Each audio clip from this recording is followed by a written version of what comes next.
आज मी बनवते लहान मुलांच्या टिफिनसाठी वाटाण्याची सुकी भाजी। तर चला सुरुवात करूया। तर मी इथे गॅस चालू करून कढई ठेवलेली आहे। त्याच्यामध्ये 2 चमचे तेल घातलेलं आहे आणि तेल छान गरम झाले की त्याच्यामध्ये घालते जिरे। जिरे तडतडले की काय करायचं, थोडीशी हळद घालायची, म्हणजे जेणेकरून भाजीलाही कलर छान येतो आणि खायला सुद्धा टेस्टी लागते।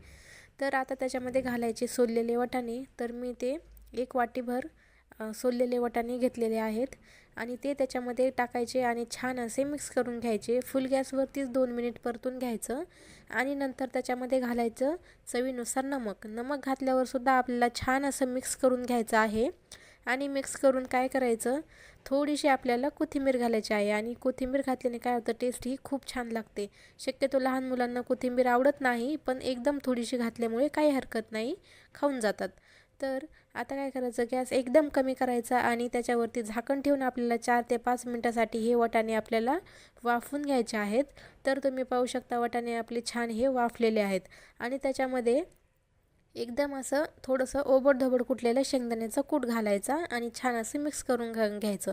तुमचे लहान मुलं असतील आणि तिखट खात नसतील तर फक्त शेंगदाण्याचा कूट घालायचा आणि तिखट खात असतील तर नॉर्मल थोडीशी लाल चटणी टाकली तरी हरकत नाही। पण माझा मुलगा तिखट खात नाही, त्यामुळे मी इथे फक्त शेंगदाण्याचा कूट घातलेला आहे।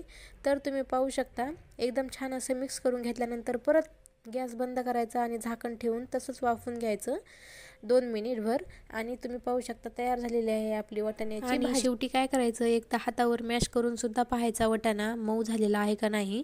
तर एकदम आपले वाटाणे असे मऊ झालेले आहेत। तुम्ही पाहू शकता मी हातावर तुम्हाला एक मॅश करून दाखवलेला आहे। तर मी आता इथे एका प्लेटमध्ये काढून घेत आहे। तर तुम्ही पाहू शकता एकदम छान अशी तयार झालेली आहे आपली वाटाण्याची भाजी। तर तुम्ही बिनधास्तपणे लहान मुलांच्या टिफिनसाठी अशी भाजी बनवून द्या, मुलं एकदम आवडीने खातील आणि पूर्ण टिफिनसुद्धा फिनिश करून येतील।